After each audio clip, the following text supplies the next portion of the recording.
What's going on, you guys? My name is Ben Kahan. You guys liked the last video with my grandpa and how we talked about an old story, so I thought we'd bring on my uncle. Do you want to give on a little introduction? Sure. My name's Robert Williams. I'm the uncle. Hi. We shot with him a year ago, which is crazy, time's flying, so I'll put that in the description, but he's going to share one of his stories with us, which should be pretty interesting. You have quite a history. Well, I've been a hot rodder since the early 50s. My father owned a stable of stock cars in the deep south in the early 50s, so that's how I got into hot rods. And in 1955, my father bought me a 34 Ford five-window coupe when I was 12 years old. So it's been a world that I've continually played in. I've got a number of stories, but I think a story that would most typify the American hot rod scene in the 50s was a story that took place when I was living in Albuquerque, New Mexico, about 1959, 1960. I was in high school at Highland High, and I had a friend there that had a 3031 Model A coupe. Now, hopefully your audience is familiar with the standard Model A coupe. And this was just a stock coupe that he drove to school.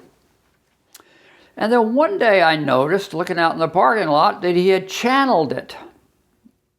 Took the fenders off and channeled it. And channeling means you just cut the floor out of it and drop the body down over the frame. And it's a kind of a brutal way to lower a car. And then in shop class, he took the headlight bar and made headlight stanchions to hold the headlights. Now, it still had stock Model A headlights, and on top of that, it had seal beam conversions.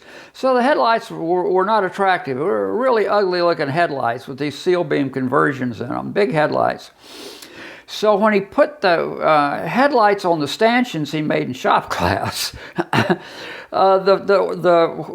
tires hit the headlights when he steered it. So unceremoniously, he reversed the headlights from one frame horn to the next. So the headlights were next to each other in front of the grill. Now, when he channeled this car, he did not lower the radiator in front of the front crossmember.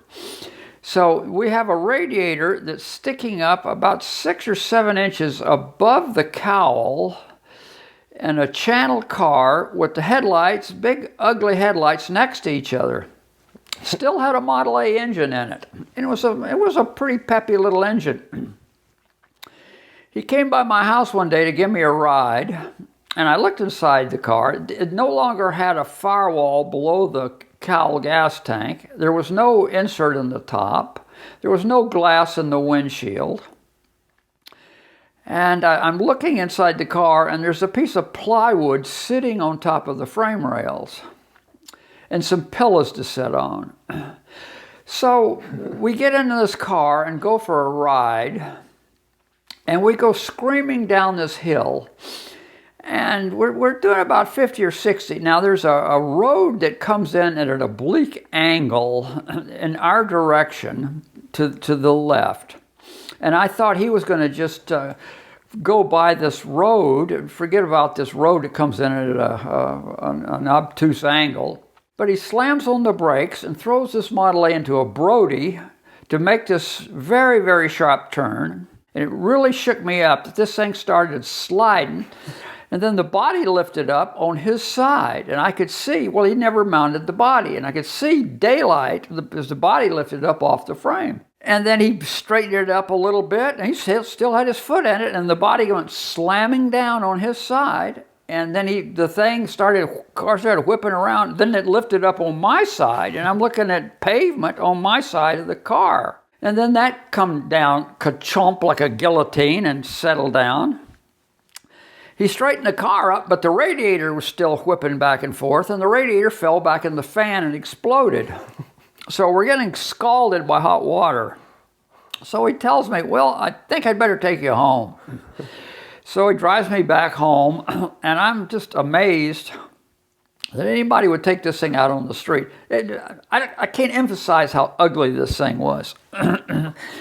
He told me one time that he was coming up to a four-way stop during rush hour, and it was stop-and-go traffic, real slow stop-and-go traffic at the four-way stop. And the fumes from the engine were so bad that he just left the car idling and went over and passed out on the side of the road while people were honking their horns. So anyway, time goes by, and he has the ambition. Now, I have to explain something.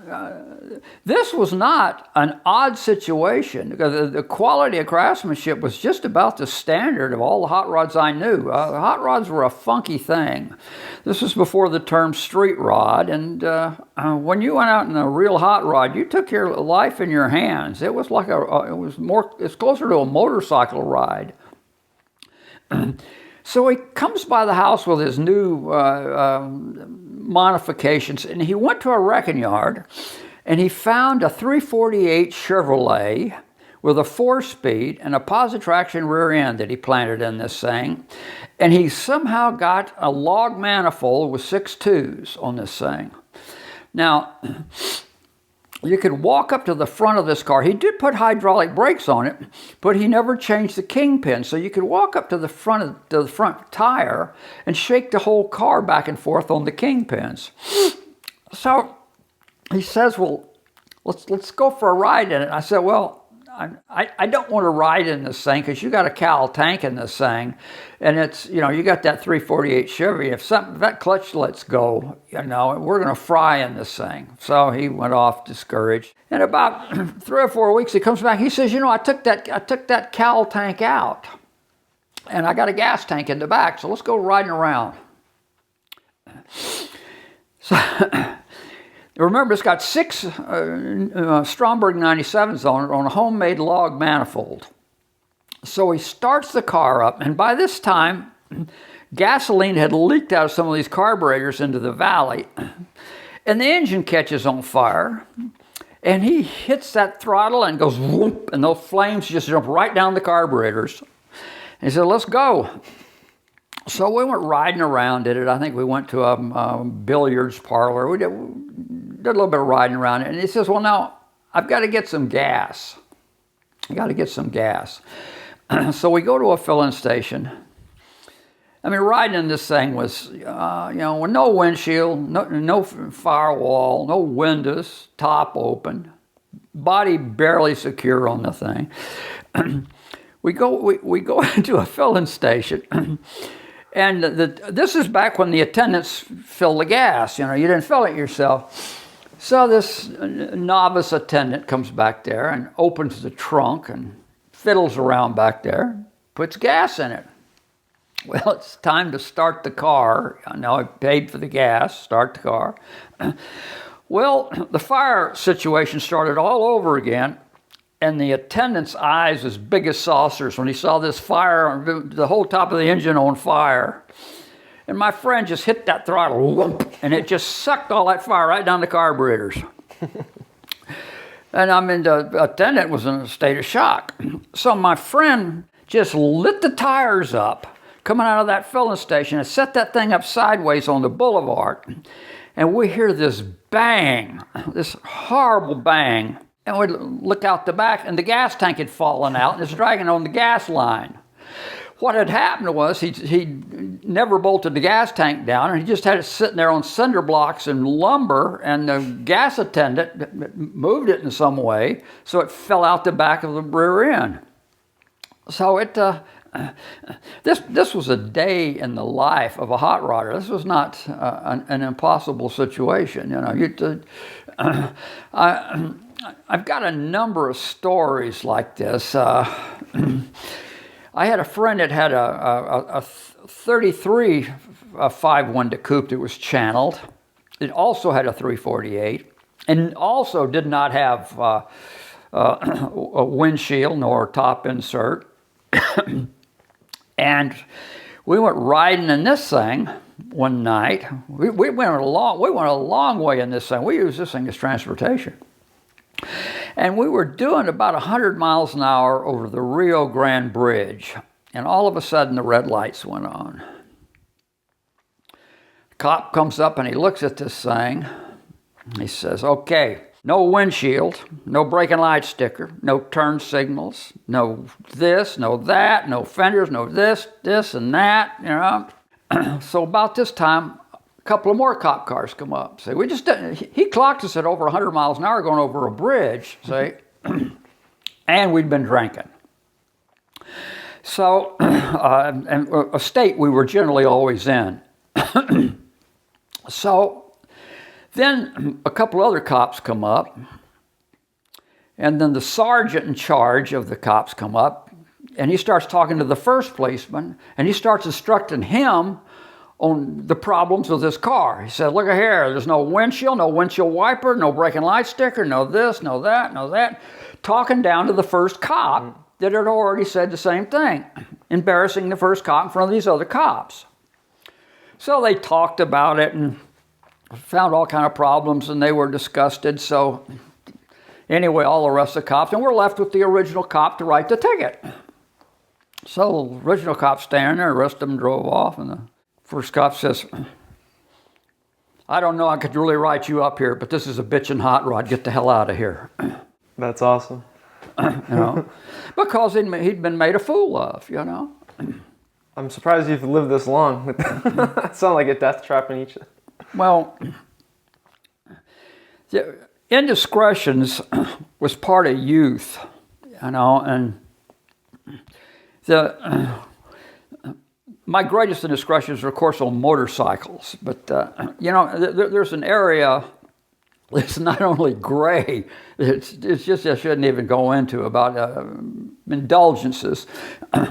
There was no hot rod that I knew of, and I knew of hundreds of hot rods. There's no hot rod I knew of that a third of the parts weren't stolen, at least a third of the parts. And the easiest thing to get was those 15-inch wheels off F-100 trucks that were the same wheel that was on a 48 Merc. And they were on the back of F-100 trucks underneath the back. And all you had to do is just spin this wing nut off and you got a wheel, see? So everybody had good wheels. Well, I'm sure you can go on and on and on. Well, I can.